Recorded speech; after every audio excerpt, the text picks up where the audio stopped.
দাঁড়িয়ে আমরা যেই অন্তর্বর্তীকালীন সরকার গঠন করেছিলাম, সেই সরকারের কাছে এই দেশের আপামর জনতার অনেক আশ্বাস এবং অনেক আস্থা। এই সরকারের কাছে অনেক কিছু চাওয়ার রয়েছে আমাদের, কিন্তু আমরা বারবার আশাহত হই। ফ্যাসিস্ট সরকারের আমলে ভারতীয় আগ্রাসনের শিকার হয়ে আমার ভাই আবরার ফাহাদ তার জীবন বিসর্জন দিয়ে শহীদ হয়েছিলেন। এটা মেনে নেওয়ার মতো ছিল, কারণ তখন ফ্যাসিস্ট সরকার দ্বারা এই দেশ নিয়ন্ত্রণ ছিল।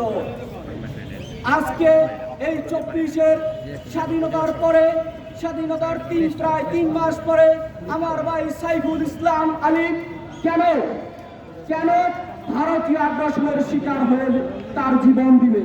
এটা কি আমরা মেনে নিব? এটা মেনে নেওয়ার মতো? অবশ্যই মেনে নেওয়ার মতো নয়। এর যোগ্য প্রতিবাদ, এর যোগ্য জবাব আমরা যথাসময় দিব। কাজেই আমাদেরকে এখন সামরিক সময়ের জন্য ধৈর্য ধারণ করতে হবে। দেশবাসীর প্রতি আমার উদাত্ত আহ্বান, আপনারা এই সরকারের প্রতি যেমন বিশ্বাস স্থাপন করেছেন, আর কিছুদিন হলেও আমাদের বিশ্বাস রাখতে হবে, আমাদের সুযোগ দিতে হবে।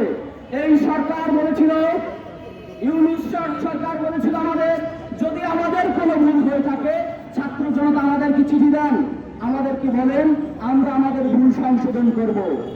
আমরা হুঁশিয়ারি করছি আপনাদের সুযোগ দিচ্ছি ভুল শুধরানোর। আপনারা কি করেছেন? আমার ভাই আবরার ফাহাদ জীবন দিয়েছিল, তখন ফ্যাসিস্ট সরকার ছিল, আমরা দাবি জানাতে পারিনি, কিন্তু আমরা এখন সরকার আমাদের মতামত অনুসারে গঠিত করেছি। আপনারা জবাবদিহিতা করতে বাধ্য আমাদের কাছে, আপনারা জবাবদিহিতা করবেন।